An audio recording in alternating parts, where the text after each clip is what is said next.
What's the difference between this chow mein and this chicken chow mein? Watch as we make both. Cook some fresh pasta until they're done.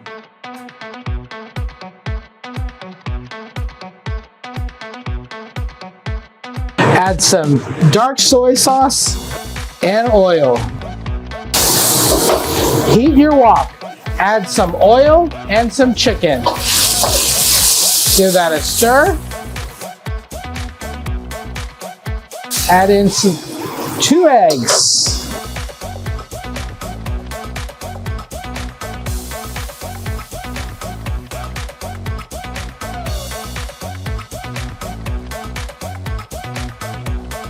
Add in your veggies of choice. Cook till your vegetables are tender.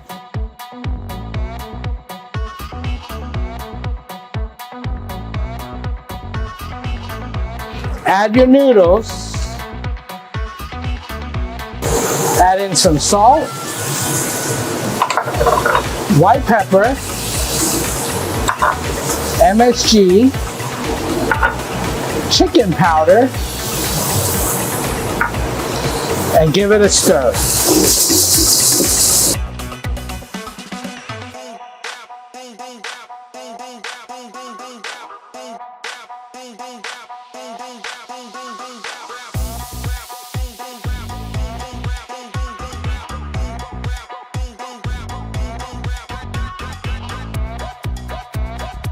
This is just about done. You want to put in a little sesame oil and finish with green onions.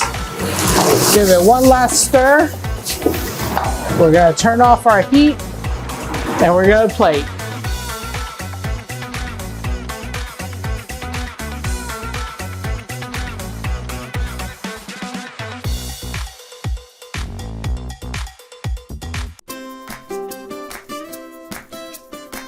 Heat up your wok.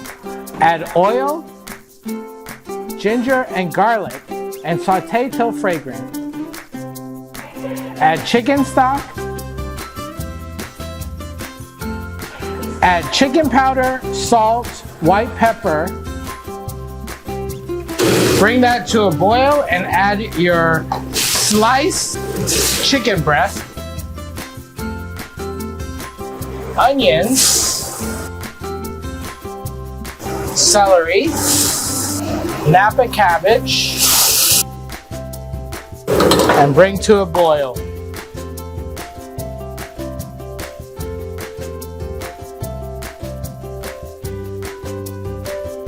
Now that it's boiling, add bamboo shoots, carrot, and bean sprouts. Cook until tender. Now that your veggies are tender, add a little cornstarch, thickened water. Give that a stir. Add a tiny bit of sesame oil. All right, now we're ready to plate. And that's how you make restaurant-style chow mein. This chicken chow mein is different from our American chicken chow mein in that it's got mainly noodles and cooked in one pot. Chicken chow mein, American style, has fried noodles and is served with this delicious stir fry. Which is your favorite? Comment down below. Thanks for watching. Please comment, like, and subscribe.